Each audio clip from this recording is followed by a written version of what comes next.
আসসালামু আলাইকুম দর্শক, আপনাদের সাথে আমি আতিক রহমান পূর্ণিয়া আবারও যোগ দিলাম আমাদের নিয়মিত আলাপচারিতার অনুষ্ঠান খোঁজ খবরে। আপনাদের সবার প্রিয় মুখ, সবার আগ্রহের আলোচক, রাজনৈতিক বিশ্লেষক, রাজনৈতিক ব্যক্তিত্ব মেজর বশির আখতারুজ্জামান রঞ্জন। আজকেও আমাদের অতিথি, আমাদের নিয়মিত আলোচনায় তিনি আপনাদেরকে প্রাণবন্ত এবং যৌক্তিক আলোচনা এবং অনেক অজানা বিষয়ে তার কাছ থেকে আপনারা জানতে পারেন।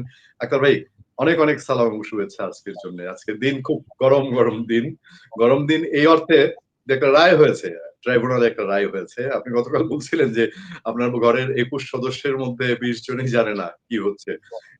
সচরাচর এরকম যদি হতো, ধরেন এরশাদ পতনের পরে এরশাদের কি হবে? জেলে ঢুকতেছে। সারা দেশের মানুষ প্রচন্ড মানে একটা উৎসুক ভাব ছিল। এরশাদের একটা বিচার হওয়া চাই। শেখ হাসিনা অপরাধের মাত্রা আছে, তার দলের প্রচুর অপরাধ আছে। কিন্তু আমরা হেডলাইনই করেছি যে এর আড়ালে কি অন্য কোন রাজনীতি আছে কিনা?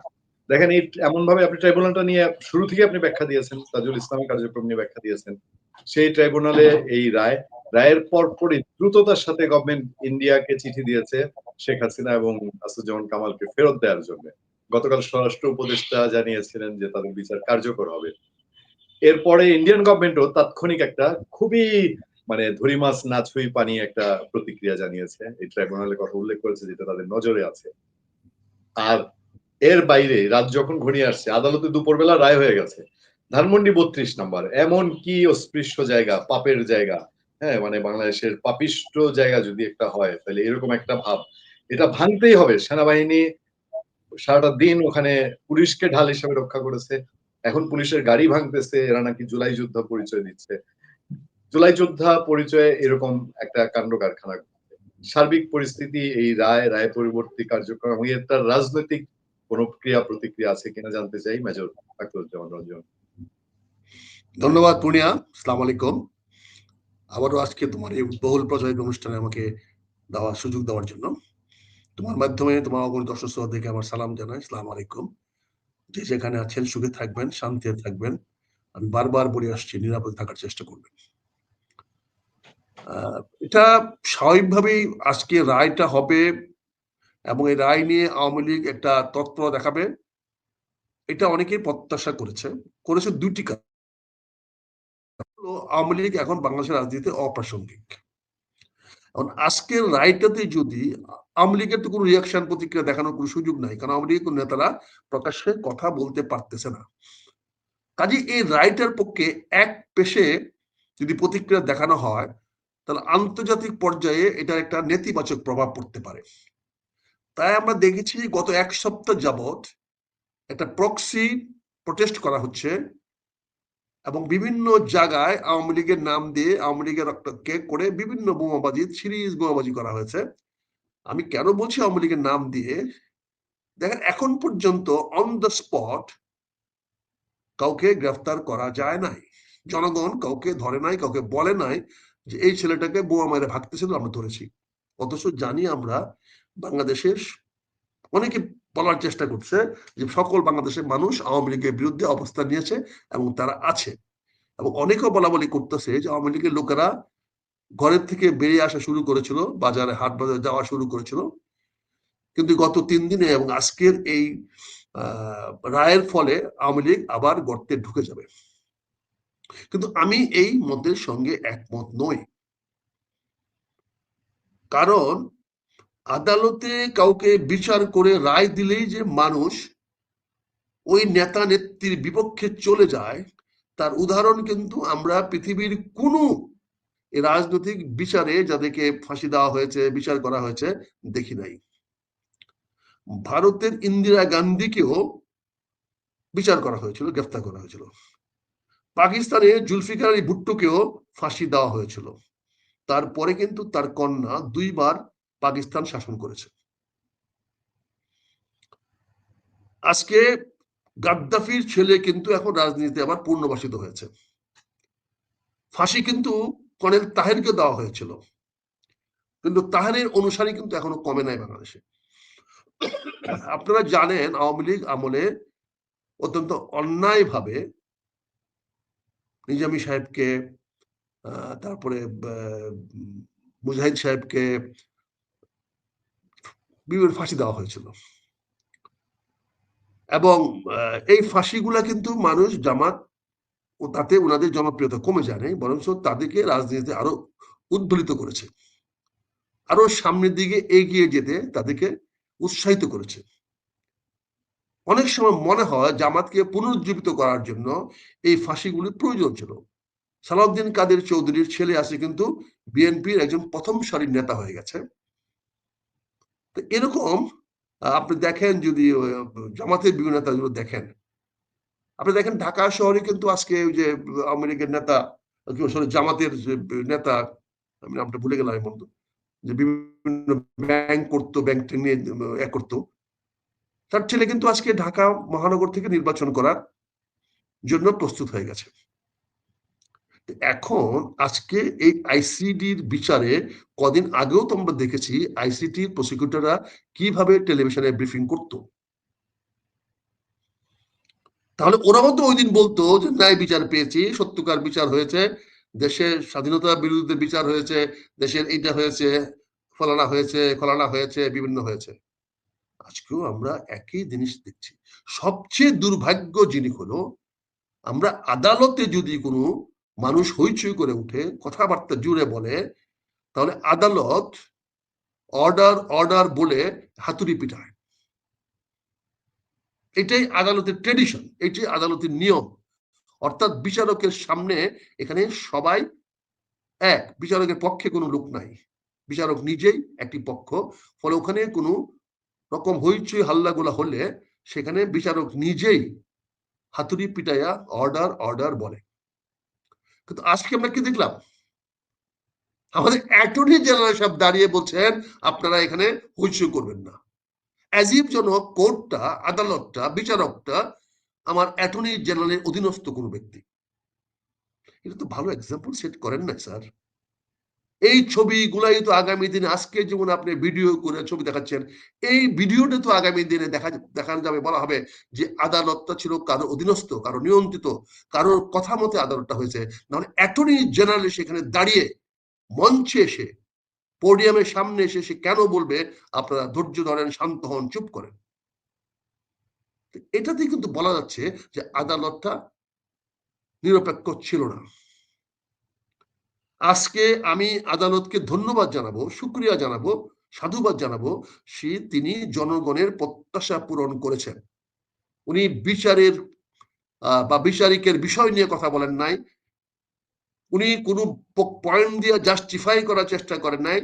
কোথাও আমরা দেখি নাই উনার এই 2.5 ঘন্টার বক্তব্যের মধ্যে কোথাও তিনি বলেছেন যে অমুক হত্যার পিছনে প্রধানমন্ত্রী শেখ হাসিনা এবং আসাদুজ্জামান সরাসরি হস্তক্ষেপ করেছে, বা ওই যারা গুলি করে মেরেছে তাদেরকে নির্দেশ দিয়েছে।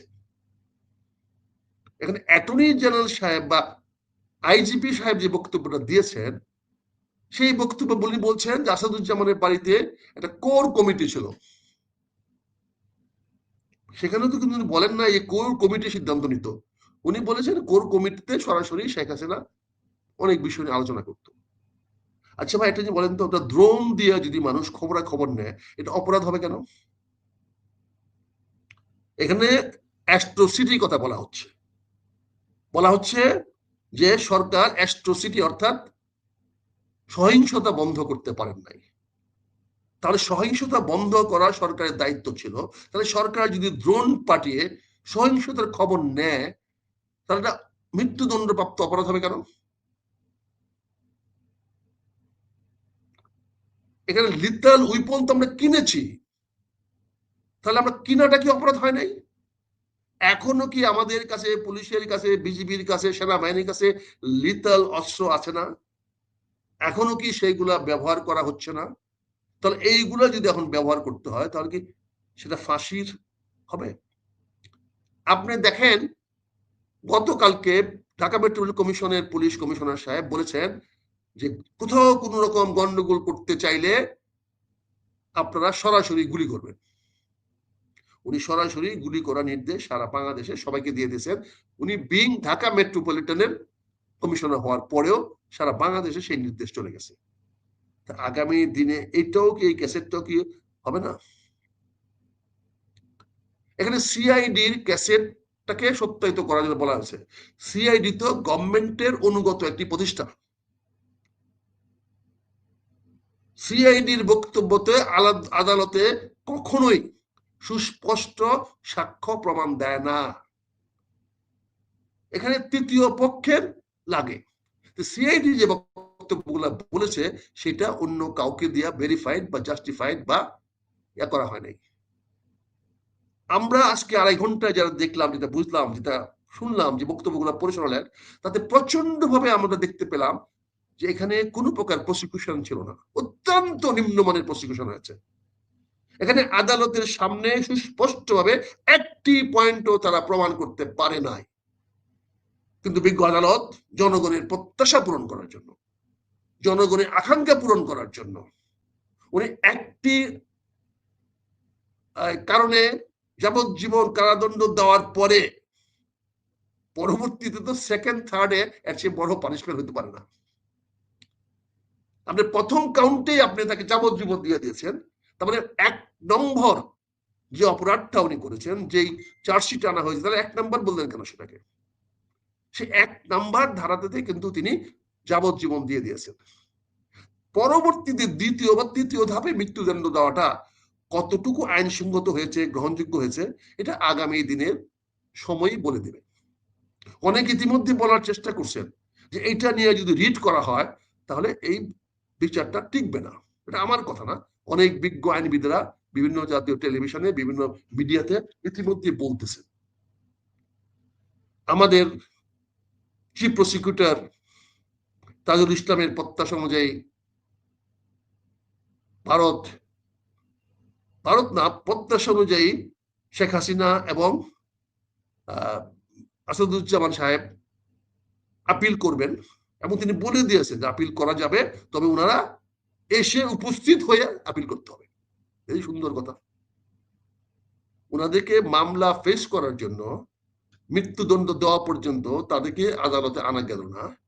এখনই আদালতের উপরে আপিল করার জন্য তাজুল সাহেব বলে দিয়েছেন যে তারা আদালতে উপস্থিত না হইলে তারা আপিল করতে পারবে না। অথচ অভিজ্ঞ আদালত তাদের সই মুড়ি নকল দেওয়াই নিষিদ্ধ করে দিয়েছে।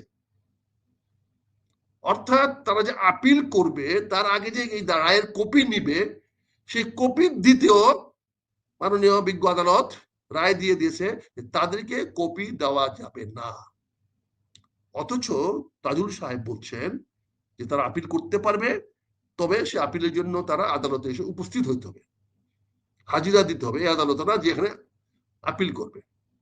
এটা কন্ট্রাডিক্ট করে না? এটা সাধারণ মানুষের চোখে কি পড়ে না? তো এরকম এত নিম্নমানের প্রসিকিউশন এত বড় মামলায় হবে।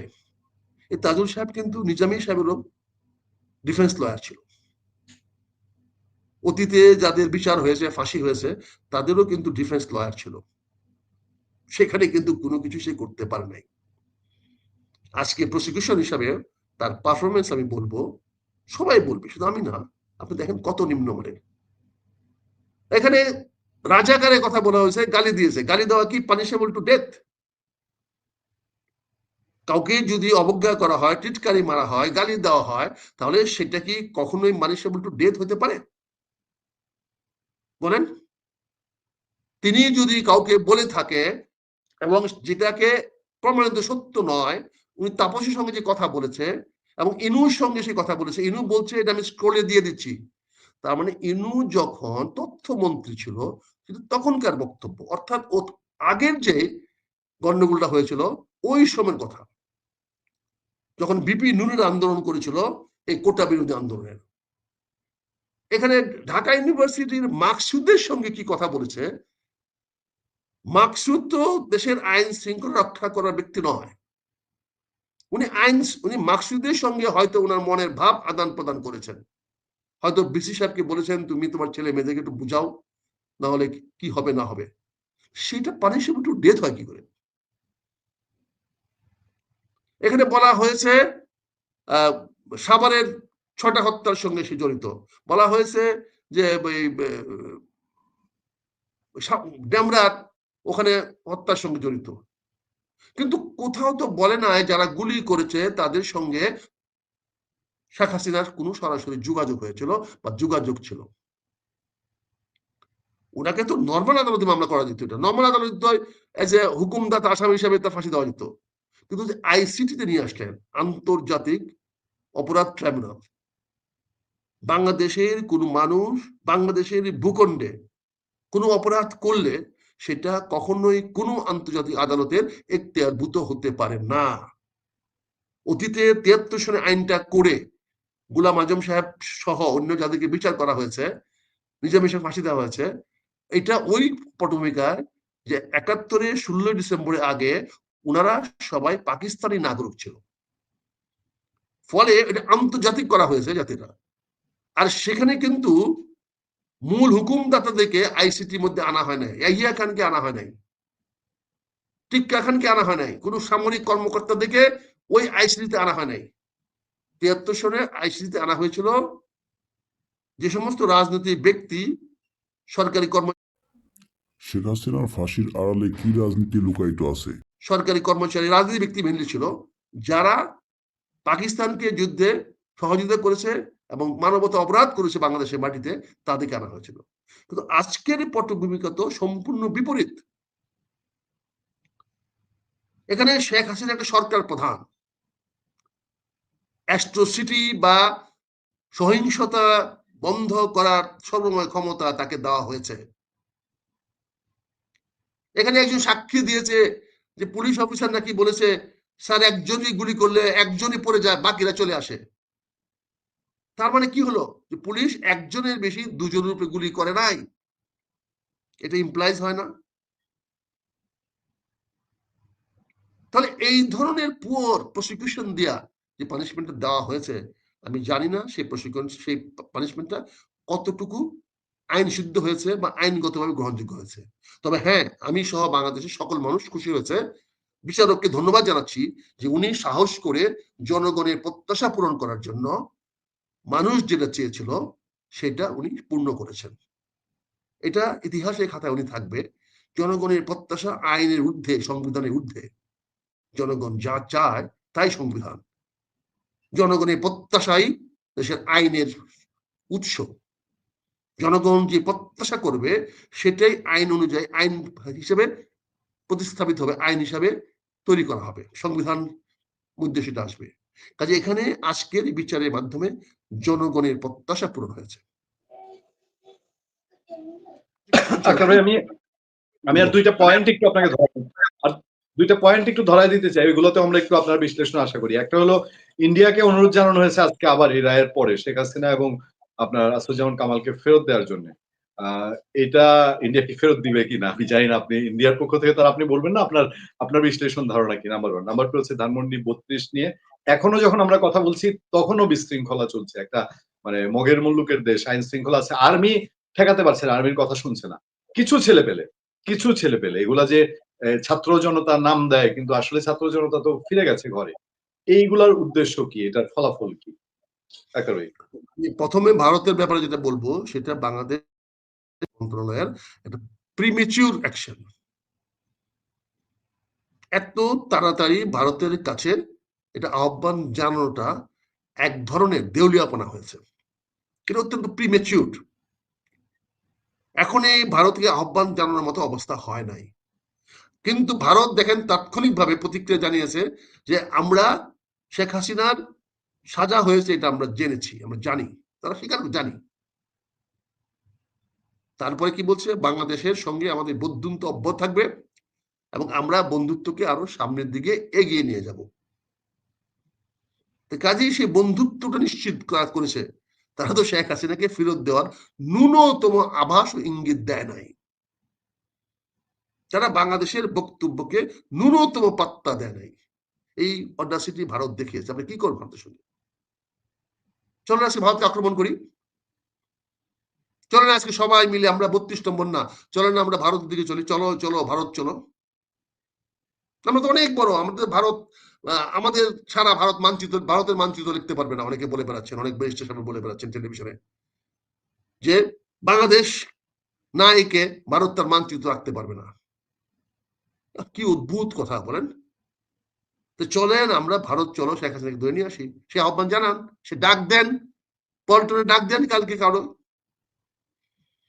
আর 32 নম্বরে যে ঘটনাটা ঘটেছে সেটা তো তারা চ্যালেঞ্জ দিল মেট্রোপলিটন কমিশনার সাহেবকে, যিনি গতকালকে বলেছেন যদি কেউ জ্বালাও পোড়াও আগুন ভাঙচুর করে তাদেরকে গুলি করার জন্য। এখন পর্যন্ত গুলি হয়নি। এখানে তো এনসিপি নাই, এখানে তো বৈষম্য ছাত্ররা নাই, এখানে 32 নম্বর বাড়ি দখল করার জন্য কিছু লোক গিয়েছে। যেহেতু বিজ্ঞ বিচারক সাহেব গনিমতের মাল বেটে দেওয়ার জন্য নির্দেশ দিয়েছেন, অর্থাৎ 32 নম্বরকেও গনিমতের মাল হিসাবে ঘোষণা দিয়েছেন। এইগুলো আপনারা দেখেন না কেন? এটা তো বিচারক সাহেব যে কোনো সম্পত্তি কনফিসকেট করতে পারে সরকারের পক্ষে, কোনো ব্যক্তি বা প্রতিষ্ঠানের পক্ষে কারো সম্পত্তি বাজেয়াপ্ত করা আইনত কেন কোনো জাজ, কেন সুপ্রিম কোর্টের জাজও পারে না। কিন্তু আমার বিজ্ঞ আদালত বলে দিয়েছে যে শেখ হাসিনার সকল সম্পত্তি, কামালের সকল সম্পত্তি বাজেয়াপ্ত করেছেন, ভেরি গুড, বাজেয়াপ্ত অবশ্যই করতে পারেন, তবে উনি গনিমতের মাল হিসাবে সবাইকে বাইটে দিতে বলছেন। এরকম যদি গনিমতের মাল পাওয়া যাবে জানতাম, তাহলে আমরা তো সকল পরিবার পরিজন নিয়ে গিয়া মুক্তিযুদ্ধ এই সংগ্রামে ঝাঁপাইয়ে পড়তাম, বুড়া বয়সে শহীদ হয়ে যেতাম, তাহলে বাকি জীবনটা আমার পরিবারগুলো সুখে থাকতে পারতো। আজকে গনিমতের মালের জন্য কত লোক দাঁড়ায় গেছে, এবং এই গনিমতের মাল পাওয়ার জন্য আজকে 32 নম্বরে গিয়ে হামলা করা হচ্ছে। ওরা তো জানতো এই রায় হবে, এই এনজিওরা তো জানতো এই রায় হবে। এই রায় না হলে, না জানলে আপনি প্রতিক্রিয়াগুলো দেখেন। তাৎক্ষণিকভাবে বাংলাদেশ থেকে, ভারত থেকে শেখ হাসিনাকে ফিরিয়ে দিয়ে আনার মতো বক্তব্য দেওয়ার জন্য আমার প্রধান উপদেষ্টা মহোদয়, পররাষ্ট্র উপদেষ্টা মহোদয় বসে আছেন ক্যামেরার সামনে। রায়ও শেষ হইলো, উইদিন 30 সেকেন্ড or 1 মিনিটের মধ্যে ওনার বক্তব্য দিয়ে দিলেন। এই যে অবস্থা আমাদের, এইভাবে আমরা বিশৃঙ্খলা সৃষ্টি করছি। আজকে যদি রাজনৈতিক ভাবে বলছি, যদি এই ফাঁসি দেওয়ার রায়টা ন্যায় বিচারে স্বার্থে হয়ে থাকে, তাহলে অতীতে যতগুলো ফাঁসি হয়েছে, মৃত্যুদণ্ড হয়েছে, সবগুলোই তো ন্যায় বিচারের জন্য হয়েছে। প্রতিটি সরকারই তো তার ক্ষমতাসীন অবস্থায় যাদেরকে ফাঁসি দিয়েছেন তাদের ফাঁসিটাকে ন্যায় বিচারের জন্যই তো দাবি করেছেন। এইবার তো তারা তাই করতেছেন, ন্যায় বিচারের দাবি করতেছেন। আন্তর্জাতিক মানদণ্ডে বিচারটা কতটুকু গ্রহণযোগ্য হবে আপনি দেখেন। এখানে জাতিসংঘের বক্তব্যকে আদালতে আনা হয়েছে, এরপরে আদালত কি বলেছে, জাতিসংঘ কি বলেছে, সেইগুলো তো আপনি আনেন নাই। অথচ বিজ্ঞ আদালত 1 সপ্তাহ আগে কে কি বলেছে সেইটাও আদালতের নজরে এনেছেন, উনি অবজারভেশনে সেটা উল্লেখ করেছেন। কাজেই আমি এটাকে সুষ্ঠু ন্যায় বিচার বলবো না, কোন অবস্থাতে এটাকে ন্যায় বিচার বলবো না, কোন অবস্থাতে সুষ্ঠু বিচার বলবো না। তবে আমি দ্ব্যর্থহীন ভাষায় বলবো, বিচারক জনগণের প্রত্যাশা পূরণ করেছেন। বিচারক তার স্বীয় ক্ষমতা বলে বাংলাদেশের গণমানুষের যে প্রত্যাশা, সেই প্রত্যাশা মৃত্যুদণ্ডের রায় দিয়ে তিনি পূরণ করেছেন। এখানে আদালতের কোনো এখতিয়ার নাই, আইনের কোনো কিছু নাই, আইনের কোনো ব্যাখ্যা নাই, এখানে প্রসিকিউশনের কোনো কৃতিত্ব নাই, এখানে অপরাধ হয়েছে কিনা সেটাও প্রমাণিত হয় নাই, এগুলো আর কোনো কিছু আসা যায় নাই। কিন্তু জনগণের প্রত্যাশা ছিল, সেই প্রত্যাশা পূরণ হয়েছে। আমি তার জন্য বিজ্ঞ আদালতের কাছে, বিজ্ঞ বিচারকদের কাছে কৃতজ্ঞ। তারা জনগণের প্রতি সম্মান দেখেছেন, জনগণের প্রত্যাশাকে সম্মান দিয়েছেন। এখন এই বিচার রায় কার্যকরী হবে কিভাবে? আপনি দেখেন, এখন কালকে যদি এই নকল উঠানোর জন্য অনুমতি দেওয়া হয়েছে ওই আইজিবি সাহেবকে, মামুন সাহেবকে, আইজিবি সাহেব কালকে এটাকে উঠে উচ্চ আদালতে আপিল করার সঙ্গে সঙ্গে উনি যেটা পাবেন সেটা যাবে, তিনি মুক্ত হয়ে গেলেন। 5 বছর জেল দিয়ে কি হলো? উনি তো 5 বছর জেলে থাকবেন না, উনি তো জামিনে বেরিয়ে যাবেন। বিচারের নামে যদি আপনারা এরকম প্রহসন করেন, বিচারের নামে যদি মানুষকে ধোঁকা দেওয়ার চেষ্টা করেন, তো সবাই কি আপনাদের চোখে দেখবে? সবাই কি আপনাদের অ্যাঙ্গেলে দেখবে? আপনাদের লেন্স দিয়ে কি সবাই বাংলাদেশকে দেখবে? আপনাদের বিচারকে দেখবে? আপনি একজন আইজিপি কে, সরকারি কর্মকর্তাকে এটা রাজসাক্ষী বানালেন, তার মানে আগামী দিনে যত পুলিশ কর্মকর্তা আছে, যত প্রশাসনিক কর্মকর্তা বাংলাদেশে মানুষের অত্যাচার, অনাচার, অবিচার চালিয়েছে, দুর্নীতি করেছে, মানুষের উপর ক্ষমতার কড়িকাঠ ঘুরিয়েছে, যে সমস্ত সেক্রেটারিরা যা ইচ্ছা তা করেছে, আপনি তাদেরকে দালালির বিনিময়ে রাজনীতিবিদদের বিরুদ্ধে দাঁড়িয়ে সাক্ষী দিয়ে তাদেরকে মাফ করে পদ সুগম করে দিলেন। কিন্তু রাজনীতিবিদ তাদের পক্ষ আপনারা নিলেন না, অর্থাৎ রাজনীতি বিজয় রাজনীতি করার যে চেষ্টা করা হচ্ছে সেটা আমাদের বিজ্ঞ রাজনীতিবিদরা সেটা বুঝেন না। আজকে যখন দেখি, দুর্ভাগ্য দেখি, যখন জামাত বা আইসি বা ওই এবি পার্টি যখন বলে ন্যায় বিচার পেয়েছেন, তো ইচ্ছা করে জিজ্ঞাসা করতে এবি পার্টি তাজুল সাহেবকে, আপনি যখন ডিফেন্স লয়ার ছিলেন তখন যখন রায়গুলো মৃত্যুদণ্ড হয়েছিল সেটাও কি ন্যায় বিচার হয়েছিল?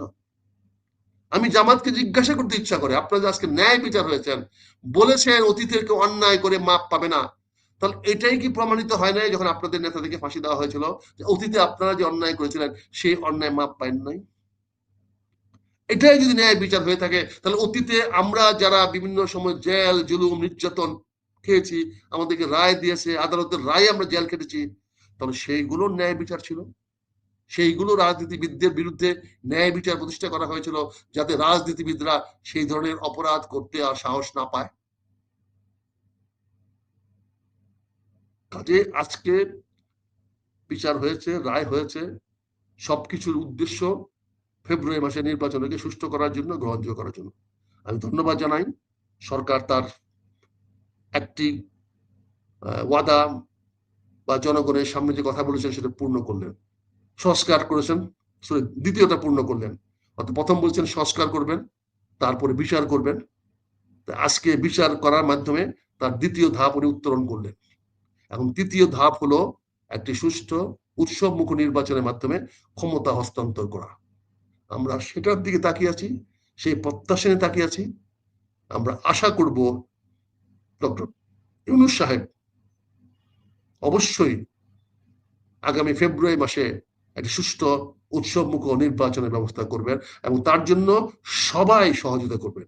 ইতিমধ্যে ইলেকশন কমিশন ইসি সাহেব হাত উপরে তুলে বলেছেন উনার পক্ষে সুষ্ঠু নির্বাচন করানো সম্ভব নয়। তিনি স্পষ্ট বলে দিয়েছেন উনার একার পক্ষে সুষ্ঠু নির্বাচন করানো সম্ভব নয়, তিনি তাই সকল রাজনৈতিক দলের সহযোগিতা চেয়েছেন। তার মানে ডাল মে কুচ কালা হ্যায়।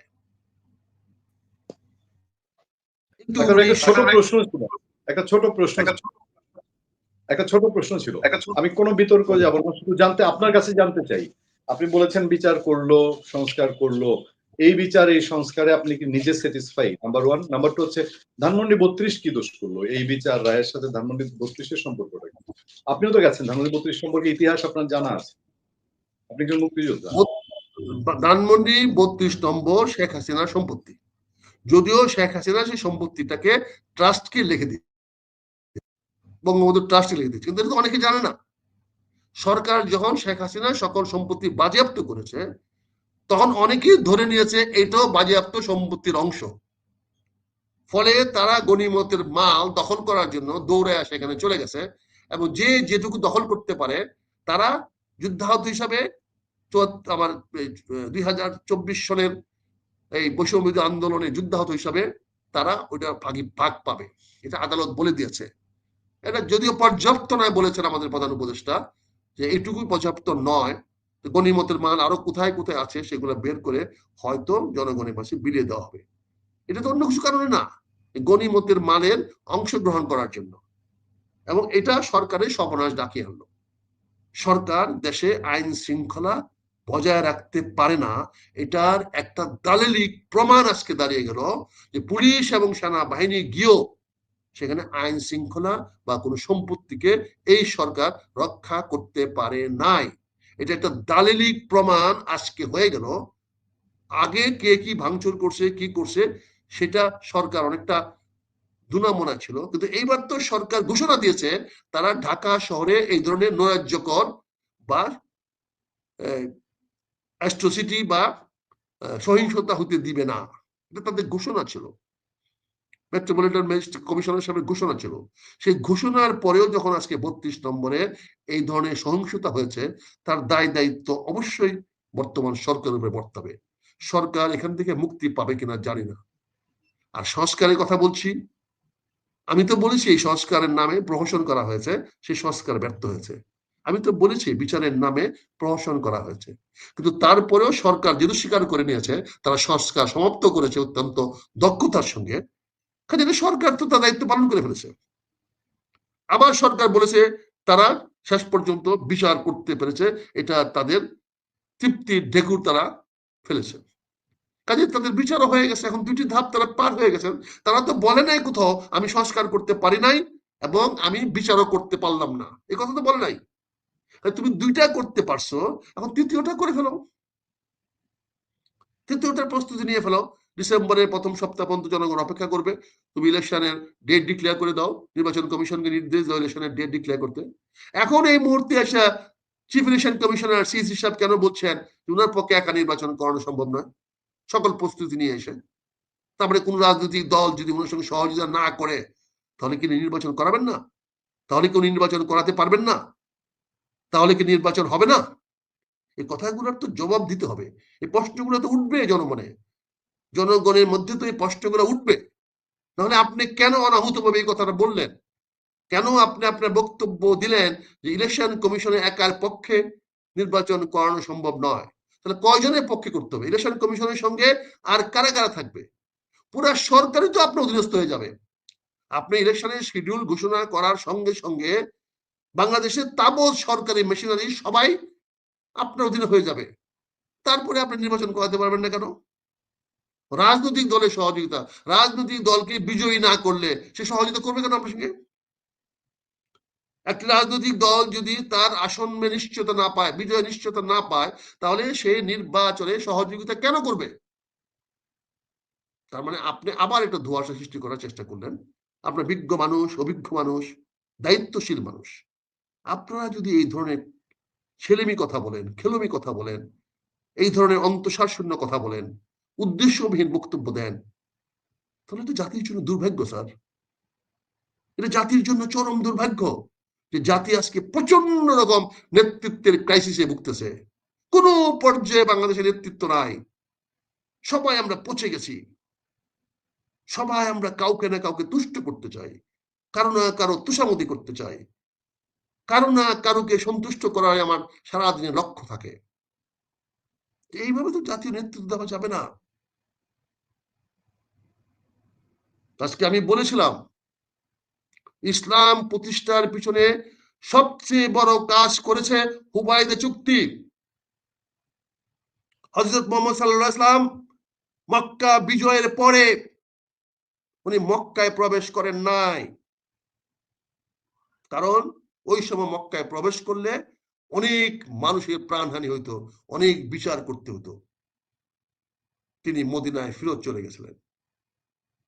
তারপরে মক্কাবাসীরা দলে দলে সবাই সারেন্ডার করেছে, আত্মসমর্পণ করেছে এবং ইসলাম ধর্ম গ্রহণ করেছে। আজকে যদি এই বিচারের নামে প্রহসন না করে সকল জনগণকে ঐক্যবদ্ধ করে দেশকে সামনে এগিয়ে নেওয়ার জন্য আহ্বান জানাতো, আমার সন্তান তুল্য এনসিপির ছেলেরা যদি এই উদাহরণ দেখাতে পারত যে আসেন আমরা বিজয়ী হয়েছি, পরাজয়ের প্রতি আমাদের আর কোনো আক্রোশ নাই, যারা হেরে গেছেন তাদের প্রতি আমাদের আর কোনো বিদ্বেষ নাই, কারণ যে জয়ী হয় তাকেই তো মহানুভবতা দেখাতে হয়, যে ক্ষমতায় যায় তাকেই তো অন্যের সঙ্গে ক্ষমতা বন্টন করতে হয়। আজকে তো আমার এনসি ভাইরা ক্ষমতায়ও নাই, বিজয়ের পথেও নাই, তারা বিপ্লবটাকে ধ্বংস করে দিয়ে তাদেরকে একটা ক্ষুদ্র রাজনৈতিক দলে পরিণত করেছে। তারপরেও যদি তাদের বক্তব্য এরকম অসার বক্তব্য হয়, যদি বলে ভারত থেকে 1 মাসের মধ্যে ফিরিয়ে নিয়ে আসতে পারবে, আনতে হবে, তাহলে এটা কার বিরুদ্ধে যাচ্ছে? তাহলে ডক্টর ইউনূস সাহেবের বিরুদ্ধে যাবে। যদি 1 মাসের মধ্যে এনসিবির নাহিদ সাহেবের বক্তব্য অনুযায়ী যদি অন্তর্বর্তী সরকার বা সরকার প্রধান শেখ হাসিনাকে দিল্লি থেকে ফিরিয়ে আনতে না পারে, তাহলে 1 মাস পরে এনসিপি নাহিদ সাহেব কাকে দায়ী করবেন? এই ব্যর্থতার দায় কার হবে? উনি যদি মনে করেন এই ব্যর্থতা ভারতের হবে, তো ভারত কি উনাকে কেয়ার করে না মান্য করে? ভারতের কাছে কি উনি বা আমরা কেউ প্রাসঙ্গিক? তাহলে তো এটা বর্তাবে আমার সরকার প্রধানের ব্যর্থতা হিসেবে, আমার সরকার প্রধানের ঘাড়ে গিয়ে দাঁড়াবে। কাজেই নাহিদ সাহেব, আপনাকে আরো দায়িত্বশীল হতে হবে। জাতি কিন্তু আপনাদের কাছে প্রত্যাশা করে। যদিও অনেকে আপনাদের পক্ষ নিলে পরে দর্শক কমে যায় বলছে অনেকগুলা মিডিয়া, তারপরে আমি আপনাদের পক্ষ নিতে চাই, কারণ আপনারাই আমাদের ভবিষ্যৎ। আপনাদের মাধ্যমে বাংলাদেশে পরিবর্তন আনা সম্ভব। আগামী প্রজন্ম ওই তারুণ্যের মাধ্যমে বাংলাদেশকে আমরা পরিবর্তন করতে পারবো। আপনারা এরকম পচা, এরকম ধামাধোলা গদবাদা বক্তব্য দিয়েন না। You find out some good advisors. আপনারা, আপনাদের জন্য আগে ছিল USAID, যারা আপনাদেরকে আন্দোলনের জন্য সকল বুদ্ধি মেধা সাহায্য করেছে, আপনারা সফল হয়েছেন। এখন তো USAID নাই, জাতিসংঘও নাই, তারা চলে গেছে। এখন আপনি দেশ বা বিদেশ থেকে আপনারা কিছু অভিভাবক নেন, যারা আপনাদেরকে সঠিক পথে পরিচালিত করবে।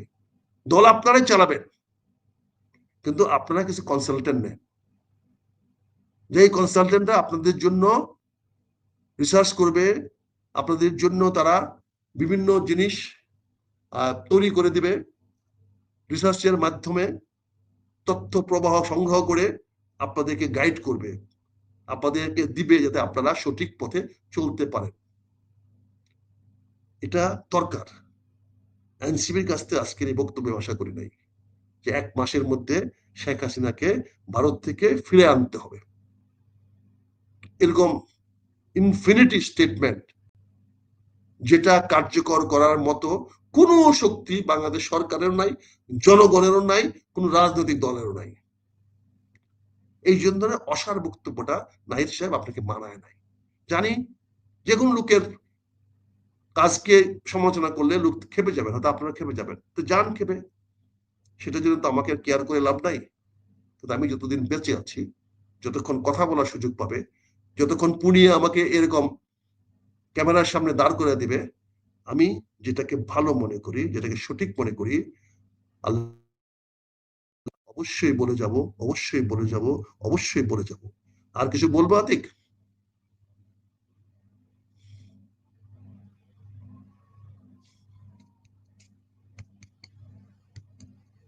Sound sound sound sound sound তোমার সাউন্ড। অনেক ধন্যবাদ আক্তার ভাই। আমি অনেক সুন্দর সুন্দর বিশ্লেষণ, যুক্তিসঙ্গত বিশ্লেষণ। আমরা অনেকদিন দর্শকদের কোনো মন্তব্য নেই না, এটা একটা অবিচার হচ্ছে দর্শকদের প্রতি, কারণ অসংখ্য দর্শক, আপনি যতক্ষণ কথা বলেন প্রতি শব্দে 2-3টা করে মন্তব্য আসে। অন্তত আপনি অনুমতি দিলে 2-4টা কন্টেন্ট র্যান্ডমলি 2-4টা মন্তব্য একটু পড়ে শোনাতে চাই। তুমি গালাগালি গুলো আগে শোনাই, ওকে আমাকে গালাগালি গুলো আগে শোনাই। আমি র্যান্ডমলি পড়বো, আমি র্যান্ডমলি পড়বো। আমি আমার নেগেটিভটা চাই, পজিটিভটা, নেগেটিভটা চাই। সয়ারগট আমি র্যান্ডমলি পড়বো, কোনো বাছাই করব না। আগামী রমজানে কোরবানির সময় ইউনূস শেখ হাসিনার কোরবানি করে বিরিয়ানি খাবে। আচ্ছা, সোশ্যাল মিডিয়ায় অনেক মানুষ অনেক রকম ইয়ে করে। 17 বছর পলাতক একজন 17 মাস দেশে না থাকায় একজনকে নিয়ে মজা নেয়। হ্যাঁ, সম্ভবত তারেক রহমানকে, পূর্ণিয়া পাবনাকে অনেক দূর, আমাকে উদ্দেশ্য করে বলেছে। আচ্ছা, জয় বাংলা জয় বঙ্গবন্ধু, শেখ হাসিনা দরকার, এই মুহূর্তে দরকার। তারপর 71-এর ক্ষমা ছিল সবচেয়ে বড় ভুল। তারপর 71-এর পরাজয়ের প্রতিশোধ নিল পাকিস্তানিদের রেখে যাওয়া বাংলা পাখিরা। পলাতক তারেক রহমান এখনো দেশে ফিরে আসেনি কেন? তারপর আমি এটা দিয়ে শেষ করি। এই তৃপ্তি বিষাদ চূড়ায় মেঘের সাথে মিশে যাবে বঙ্গোপসাগরে। সংসদে বিশেষ আইন করে এই জঙ্গি মব সন্ত্রাসী সরকারের সব অপকর্মের বিচার করতে হবে, সময়ের ব্যবধানে হবে ইনশাল্লাহ।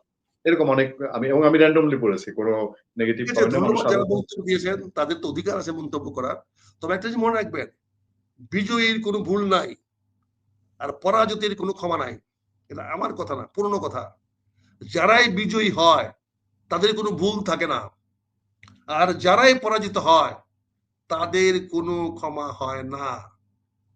তারা সবসময় দলিত, পিষিত হয়, ধ্বংসপ্রাপ্ত হয়। এটা আমরা দেখেছি। অনেক বড় বড় হিরোরাও যখন পরাজিত হয়েছে তখন তাদের অস্তিত্ব নিয়ে টান দিয়েছে। আমরা দেখি নাই সোভিয়েত রাশিয়াতে গর্বাচেভ কি করেছে? গর্বাচেভের মতো লোক সমস্ত রাশিয়াকে তছনছ করে দেয় নাই? সেগুলো তো ইতিহাস তো আছে। ইতিহাসে অনেক বড় বড় নেতারা এই জনগণের সামনে নিহত হয়েছে। হযরত উমরকে কি করা হয়েছে, হযরত উমর সাল্লাল্লাহু আলাইহি ওয়াসাল্লাম কি করা হয়েছে, হযরত উসমান সাল্লাল্লাহু আলাইহি ওয়াসাল্লামকে কি করা হয়েছে? এগুলো কাফেররা মেরেছিল? আমাদের মুসলমান ভাইরা তো মেরেছিল। হযরত আলীকে কারা মেরেছিল? আমাদের মুসলমান ভাইরা তো মেরেছিল। তারা হেরে গেছেন, পরাজিত হয়েছেন, ফলে তাদেরকে কেউ ক্ষমা করে নাই।